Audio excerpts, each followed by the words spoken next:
Types of price elasticity of demand. There are 5 types of price elasticity of demand. यानी 5 प्रकार के types of price elasticity of demand है, जिसमें सबसे पहला कौन सा है? Perfectly elastic demand. कौन सा है? Perfectly elastic demand. Perfectly elastic demand का जो ईडी का वैल्यू वो बताया जाता है कि वो क्या है? इनफिनाइट. क्या है? इनफिनाइट. अब इनफिनाइट क्यों है? क्योंकि यहाँ पर अगर प्राइस स्लाइटली या जीरो चेंज होता है तो भी आपका जो डिमांड है वो इनफिनाइट चेंज हो जाता है.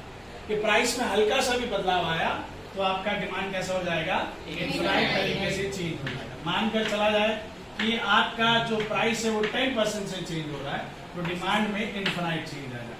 फॉर्मूला कहता है ED is equal to percentage change in quantity demanded upon percentage change in price, जिसका आंसर क्या आएगा? इनफिनाइट आएगा अगर हम परफेक्टली इलास्टिक डिमांड को समझ लें. अगर इसे डायग्राम से समझा जाए, ये आपका वाई एक्सिस है, ये आपका एक्स एक्सिस है. एक्स एक्सिस पे आपका क्वांटिटी डिमांडेड है और वाई एक्सिस पे आपका प्राइस. अगर आप डायग्राम को देखोगे तो आपका जो ओपी है तो प्राइस में किसी भी तरह का चेंज नहीं आया है, बट डिमांड जो है वो इनफिनाइट तरीके से क्या होता जा रहा है? चेंज होता जा रहा है, यानी बढ़ता जा रहा है. इस प्रोसेस को हम कहते हैं परफेक्टली इलास्टिक डिमांड. नेक्स्ट है perfectly inelastic. Perfectly inelastic demand में जो प्राइस है वो चेंज होता है पर जो डिमांड है उस पर कोई इफेक्ट आता नहीं है. प्राइस चेंज हो रहा है पर डिमांड में कोई इफेक्ट नहीं आ. जैसे मानकर चला जाए प्राइस 20% से चेंज हुआ पर डिमांड में कोई चेंज नहीं आया, जीरो. अब अगर इसे फॉर्मूला में पुट किया जाए, जैसे ED is equal to percentage change in quantity demand upon percentage change in price, तो आपका डिमांड जीरो था और प्राइस कितना था? 20. 0 से 20 को डिवाइड किया, आंसर क्या आया आपको? 0. तो यहाँ पर अगर आप देखते हैं डायग्राम में मेरा ओरिजिनल प्राइस था ओपी. जब मैंने प्राइस बढ़ाया तो भी मेरा डिमांड वैसे का वैसा ही है. मैंने प्राइस कम किया तो भी डिमांड वैसे का वैसा ही. यानी यहाँ पर कोई बदलाव आ नहीं रहा है. नहीं बात समझ में? यस. अगला क्या है? Unitary elastic demand. Unitary elastic demand में क्या होता है? आपका प्राइस उतना ही चेंज होता है जितना आपका डिमांड चेंज होता है. यानी कि प्राइस के हिसाब से डिमांड भी अगर उतना ही बदलता है तो उसे हम कहेंगे यूनिटरी इलास्टिक डिमांड. जैसे प्राइस अगर 50% से कम हो रहा है तो डिमांड कितने परसेंट से बढ़ेगा? 50% से.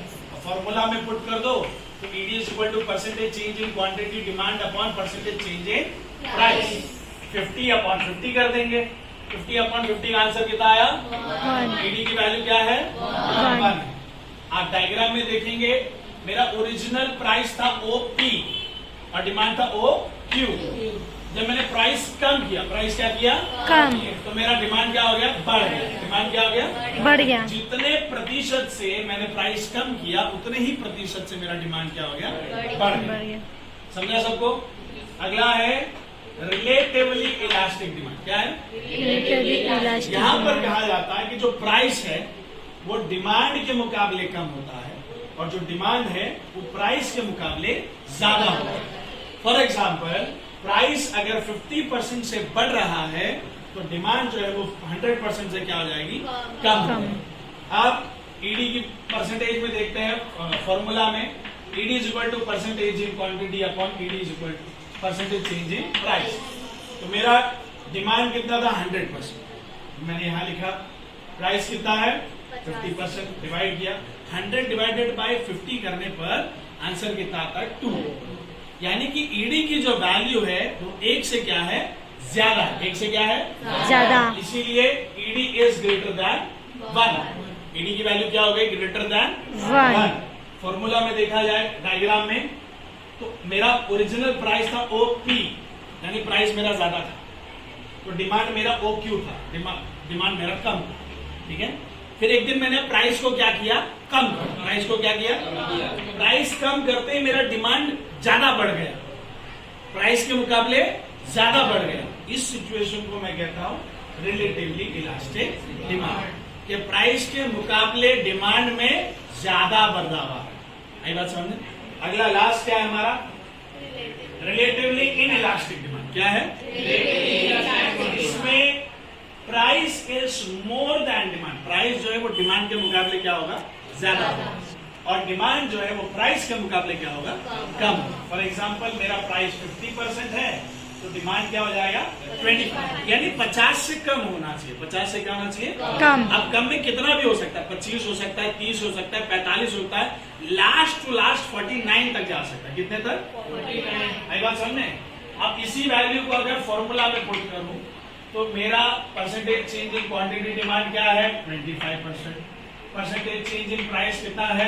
50%। इसको अगर डिवाइड करूंगा तो आंसर क्या आएगा? 0.5। आंसर क्या आएगा? 0.5। यानी ईडी इज लेस देन 1। यहाँ पे ईडी इज लेस देन 1। जैसे यहाँ पर रिलेटिवली इलास्टिक डिमांड में ईडी वॉज मोर देन 1, यहाँ पे ये है लेस देन। क्लियर है सबको? इस हिसाब से डायग्राम में भी देखो मेरा ओरिजिनल प्राइस था ओपी। क्या था? ओपी। तो मेरा डिमांड था ओक्यू। प्राइस मेरा ज्यादा था, डिमांड मेरा कम था, ठीक है ना? फिर एक दिन अचानक क्या हुआ? प्राइस गिर गया। प्राइस कितने परसेंट से गिरा? 50% से। लेकिन डिमांड उतने ज्यादा परसेंट से बदलाव में आया नहीं। डिमांड बढ़ा है, डिमांड मेरा बढ़ा है, लेकिन उतना ज्यादा बढ़ा नहीं है। क्लियर है सबको? तो इस हिसाब से परफेक्टली इलास्टिक डिमांड का ईडी का वैल्यू क्या है? 9। परफेक्टली इनइलास्टिक का ईडी का वैल्यू क्या है? 0। यूनिटरी इलास्टिक डिमांड का ईडी का वैल्यू क्या है? 1। रिलेटिवली इलास्टिक डिमांड का ईडी का वैल्यू क्या है? More than. और रिलेटिवली इन इलास्टिक का डिमांड का वैल्यू क्या है? It is less than 1। Clear है सबको?